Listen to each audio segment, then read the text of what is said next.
Hello বন্ধুরা, এবার আমরা শুরু করব ক্লাস 5-এর 48 পাতায়, আমার গণিতের 48 পাতায়। দেখো এখানে কিছু বলছে একটি থালায় 4টি সন্দেশ ও একটি থালায় 6টা বিস্কুট আছে। দেখি না ভেঙে কতজনকে সমান ভাগে ভাগ করে দিতে পারি। তো এই যে না ভেঙে কত ভাগ করব, সেক্ষেত্রে আমাদের অঙ্কটা করতে হবে কি 4 আর 6-এর গসাগু। এখন আমরা যে গসাগু করব, এই যে গসাগু যে কথাটা করব, এই গসাগু কথার অর্থ হলো গরিষ্ঠ সাধারণ গুণনীয়ক। গরিষ্ঠ মানে হচ্ছে বড়, সাধারণ মানে উভয়ের মধ্যে মিল, আর গুণনীয়ক। এখন আগে আমরা গুণনীয়কটা আগে শিখব। গুণনীয়কটা কী জিনিস সেটাই আমরা শিখব, তারপর আমরা গসাগু শিখব। দেখো আমি গুণনীয়ক কাকে বলে পরে বলছি, আগে একটা উদাহরণ দিই। ধরো আমাকে বলা হলো যে 6-এর গুণনীয়ক বের করো। 6-এর গুণনীয়ক তো 6-এর গুণ কীভাবে বের করবে? প্রথমে বইতে যেভাবে আছে এভাবে করো না, এইভাবে করো, ইউ আকার পদ্ধতি।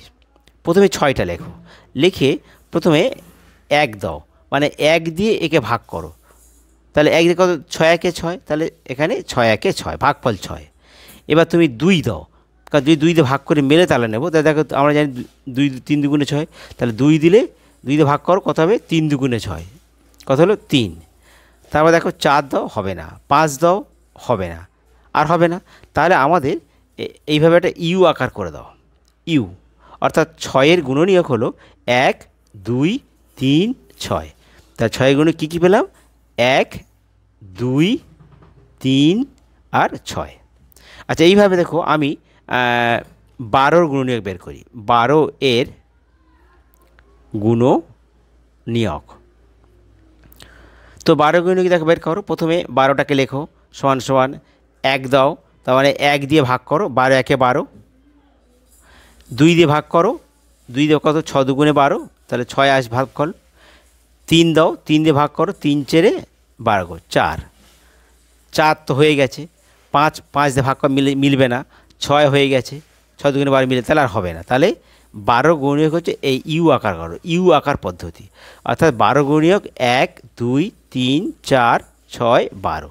তাহলে 1 2 3 4 6 12। তাহলে দেখো 12-র গুণনীয়ক হলো 1 2 3 4 6 12। 6-এর গুণে কী হলো? 1 2 3 6। তাহলে গুণনীয়ক কাকে বলবো? দেখো এই যে সংখ্যাগুলো আছে, এই সংখ্যা দিয়ে কিন্তু 12কে ভাগ করে মিলছে, 2 দিয়ে ভাগ করে মিলছে, 3 দিয়ে ভাগ করে মিলছে, 4 দিয়ে ভাগ করে মিলছে, 6 দিয়ে ভাগ করে মিলছে, আবার 12 দিয়ে মিলছে। তাহলে গুণনীয়ক কাকে বলে? দেখো তাহলে গুণনীয়ক কোনো সংখ্যাকে যে যে সংখ্যা দ্বারা বিভাজ্য মানে ভাগ করে মিলে যায়, বিভাজ্য হয়, সেই সংখ্যাগুলি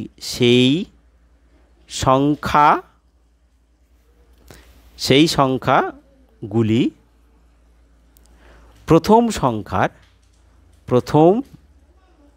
সংখ্যার গুণনীয়ক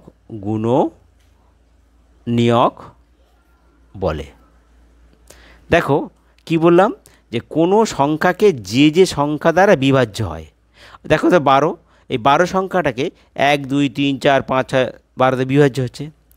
সেই সংখ্যাগুলি মানে এই সংখ্যাগুলো প্রথম সংখ্যার গুণনীয়ক। প্রথমকে 12, তা 12-র গুণনীয়ক। তাহলে আমরা কী পেলাম? কোনো সংখ্যাকে যে যে সংখ্যা দ্বারা বিভাজ্য হয় সেই সংখ্যাগুলি প্রথম সংখ্যার গুণনীয়ক বলে। তাহলে আমরা এইভাবে আরও অনেক গুণনীয়ক বের করব। দেখো যেমন ধরো আমি একটা 3 নম্বর দাগ দিচ্ছি।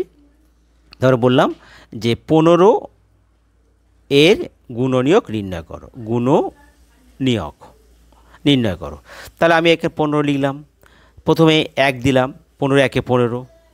2 দিয়ে ভাগ করে মিলবে কি? হবে না, 2 দিয়ে ভাগ করে মিলে না। 3 দিয়ে ভাগ করে মিলবে, 3 5 15, 3 দিয়ে ভাগ করো, 3 5 15। 4 হবে না, 5 তো হয়েই গেছে, 3 5 15, তাহলে আর হবে না। তাহলে 15 গুণনীয়ক হলো 1 3 5 15। তাহলে 1 3 5 আর 15। তো আরেকটা কথা, এখানে দেখো গুণনীয়কের অপর নাম একটা উৎপাদক। হ্যাঁ, এটা শিখে রাখো। 4 নম্বর, গুণনীয়কের অপর নাম উৎপাদক। উৎপাদক যেটাই গুণনীয়ক সেটাই হলো উৎপাদক। ঠিক আছে। এবার দেখো 49 পাতায় সাধারণ গুণনীয়ক। এতক্ষণ আমরা কী করলাম না, গুণনীয়ক নির্ণয়। এবার করব কি, সাধারণ গুণনীয়ক নির্ণয়। ধর বলা হলো 8 ও 12 এর সাধারণ গুণনীয়ক নির্ণয় করো। তো আমরা প্রথমে কি করব, প্রথমে লিখব 8 এর গুণনীয়ক। 8 এর গুণনীয়ক কি কি? তাহলে প্রথমে দেখো 8 1 দিয়ে ভাগ করো, 8 একে 8। 2 দিয়ে ভাগ করো, 4 দুগুণে 8। আবার 3 দিয়ে ভাগ কর, হবে না। 4 হবে না, 4 তো হয়ে গেছে। 5 হবে না, 7 হবে না, 6 হবে না, 8 তো হয়ে গেছে, তাহলে হবে না। তাহলে 1 2 4 8। তাহলে 8 এর গুণে কী হলো, 1 2 4 আর 8। এর 12 এর গুণনীয়ক। 12 এর গুণনীয়ক কী কী আসছে? তাহলে 12টাকে ভেঙে ফেলো। 1 ইন্টু 12, 12 একে 12। 2 দিয়ে ভাগ করো, 1-এর পর 2, 6 দুগুণে 12। 3 দিয়ে ভাগ করে মিলবে, হ্যাঁ, তা 3 নাও, 3 4 12। 4 তো হয়ে গেছে, 5 হবে না, 6 তো হয়ে গেছে, আর হবে না। তাহলে কত? ইউ আকার করে দাও এটা। 1 2 3 4 6 12, এটাকে বলে ইউ আকার পদ্ধতি। ঠিক আছে। তাহলে কত হচ্ছে? তাহলে 12 গুণনীয়ক কী আসছে? 1 2 3 4 6 12। এবার দেখো, অতএব এদের মধ্যে সাধারণ কে কে আসছে? 1 সাধারণ, 2 সাধারণ, আবার 4 সাধারণ। তার অতএব সাধারণ গুণনীয়ক কী পাচ্ছি? দেখো, যেটা 1 একটা পেলাম, 2 আছে, 2 পেলাম, তারপরে 4 আছে, এরও 4 আছে, এরও 4 আছে, এরও 4 আছে, 4 পেলাম। আর এর 8 আছে, এর 8 নেই, তাহলে আর নেই। তাহলে মোট কটা হলো? তাহলে সাধারণ গুণনীয়ক পেলাম মোট 1 2 4। কিন্তু এদের মধ্যে সবথেকে বড় কোনটা? বড় গুণনীয়ক কোন সাধারণ? 4। তাহলে এই হচ্ছে গসাগু, অর্থাৎ যেটা সবথেকে বড়, গরিষ্ঠ সাধারণ গুণ। তাহলে গরিষ্ঠ মানে বড়, সাধারণ মানে হচ্ছে ওদের মধ্যে যেগুলো আছে সাধারণ, আর গুণনীয়ক 4। তাহলে গরিষ্ঠ, তো এদের মধ্যে যে সবথেকে বড় যেটা, এটাই হলো গসাগু। এখন যদি বলে 8 আর 12-র গসাগু নির্ণয় করো, তাহলে অতএব তখন আমরা কি লিখব? অতএব নির্ণেয় গসাগু, সেটা হলো এই 4, সবথেকে বড়টা, অর্থাৎ 4, আর গরিষ্ঠ সাধারণ গুণনীয়ক। তো আমরা তোমরা এইভাবে করবে। তো এইবার আমরা ওই পেজে দেখো 3-এর দাগে অঙ্কটা করছি। দেখো দেখো এখানে কি বলছে? গসাগু কত অর্থ? গরিষ্ঠ সাধারণ গুণনীয়ক। বলছে যে সব থেকে বেশি কতজনের মধ্যে 15টি আম আর 18টি কলা না কেটে সমান ভাগে ভাগ করে দেওয়া যাবে।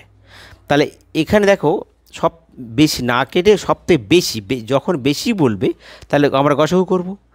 আর 15টি আম 18টি কলা, তাহলে আমরা 15 আর 8-এর গসাগু বের করলে আমরা হয়ে যাবে। কিন্তু এক্ষেত্রে দেখো, গসাগু বলছে আমাদেরকে যে গুণনীয়কের সাহায্যে গসাগু বের করব। তাহলে একটা হচ্ছে 15 আর একটা হচ্ছে 18। তাহলে আমরা প্রথমে 15 এর গুণনীয়ক বের করি। গুণনীয়ক তো এটা অন্যভাবে করা যায়, কিন্তু এক্ষেত্রে এখানে গুণনীয়কের সাহায্যে বের করতে বলেছে, তাই আমরা গুণনীয়কের সাহায্যে বের করছি। তা নাহলে গসাগু খুব সহজ। তো প্রথমে কি আসছে? 15 গুণনীয়ক 15 সমান কী আসছে? 1 গুণিতক 15। 2 দিয়ে ভাগ হবে না, 3 হবে, 3 5 15। 4 হবে না, 5 তো হয়ে গেছে, 6 হবে না, তাহলে 1 3 5 15। তাহলে 1 3 5 আর 15। এবার 18 এর গুণনীয়ক বের করো। 18 এর গুণনীয়ক কত হবে? তা 18টাকে ভাঙো, 1 দিয়ে 18 একে 18, 2 খাওয়ালে 9 দুগুণে 18, 3 খাওয়ালে 3 ছক 18, 4 হবে না, 5 হবে না, 6 তো হয়ে গেছে, 7 হবে না, 8 হবে না, 9 হয়ে গেছে, তাহলে হবে না, তাহলে ইউ আকার কি দিয়ে দাও, এই 1 2 3 6 9 18, তাহলে 1 2 3 6 9 আর 18। এবার দেখো এদের মধ্যে সবথেকে সাধারণ গুণনীয়ক সবচেয়ে, অতএব সবচেয়ে বড় সাধারণ গুণনীয়ক কে হচ্ছে, দেখো সবথেকে বড়। এদের মধ্যে দেখো মিল পাচ্ছি কি, 1 1 1 মিল পাচ্ছি, 3 আছে 3ও মিল পাচ্ছি, আর কি মিল পাচ্ছি, 5, এর 5 নেই, এর 15 নেই, তার সবথেকে বড় হচ্ছে 3, দেখো 3, তার সবচেয়ে বড় সাধারণ গুণনীয়ক সমান 3, তাই 3 হচ্ছে গসাগু। অতএব নির্ণেয় গসাগু কত, 3। তার মানে সব কাউকে না কেটে কমপক্ষে 3 জনকে সমান ভাগে ভাগ করা যেতে পারে। হ্যাঁ, তাহলে এক্ষেত্রে উত্তর হচ্ছে 3 জন। এইভাবে আমরা উত্তরগুলো করব। এবার দেখো পরস্পর মৌলিক সংখ্যা কাকে বলে। পরস্পর মৌলিক সংখ্যা হলো দুটো সংখ্যার গসাগু যদি 1 হয়, কেবলমাত্র 1 হয়, তাহলে সেই সংখ্যা দুটো বললো পরস্পর মৌলিক সংখ্যা। অর্থাৎ দুটি সংখ্যার গসাগু 1 হলে সংখ্যা দুটিকে পরস্পর মৌলিক সংখ্যা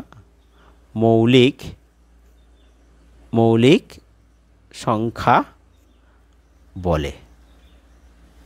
যেমন ধরো 14 আর 15, কিন্তু এরা কেউ মৌলিক নয়, কিন্তু এরা পরস্পর মৌলিক। তাহলে দেখো কীভাবে করছি, দেখো 14 এর গুণনীয়ক বের করো, গুণনীয়ক। তা 14 গুণনীয়ক কত হচ্ছে, 14কে ভাঙো, 1 × 14, 2 দিয়ে ভাগ করো, 7 দুগুণে 14, 3 হবে না, 4 হবে না, আবার 7 হবে, 7 হয়ে গেছে, তাহলে 1 2 7 আর 14। 15 এর গুণনীয়ক, তাহলে 15 গুণনীয়ক বের করো, 1 × 15, 2 হবে না, 3 হবে, 3 5 15, 3 × 5, আর হবে না, তাহলে 1 3 5 15, তাহলে 1 1 3 5 আর 15। দেখো এদের মধ্যে সাধারণ গুণে কী পাচ্ছে, সাধারণ গুণে কী আসছে, সাধারণ গুণনীয়ক কত হচ্ছে, একমাত্র দেখো 1 ছাড়া আর কিছুই পাওয়া যাচ্ছে না, তাহলে এটাই হচ্ছে সাধারণ গুণনীয়ক 1। তার গসাগু হচ্ছে, তাহলে এদের গসাগু হচ্ছে, তাহলে গসাগু কত হবে, তাহলে গসাগু হলো তাহলে 1। তাহলে দেখা যাচ্ছে যে দুটো সংখ্যার যদি গসাগু 1 হয়, তাহলে সংখ্যা দুটিকে বলবো পরস্পর মৌলিক সংখ্যা। ঠিক আছে, তোমরা এইভাবে অঙ্ক করবে, আমরা পরের পেজে অঙ্কগুলো করছি। তো বন্ধুরা, তোমাদের যদি ভিডিও ভালো লাগে তোমরা লাইক করো, সাবস্ক্রাইব করো, আর শেয়ার করতে ভুলো না। আর তোমাদের সমস্যাগুলো তোমরা কমেন্ট বক্সে লিখে জানিয়ে দেবে। ঠিক আছে।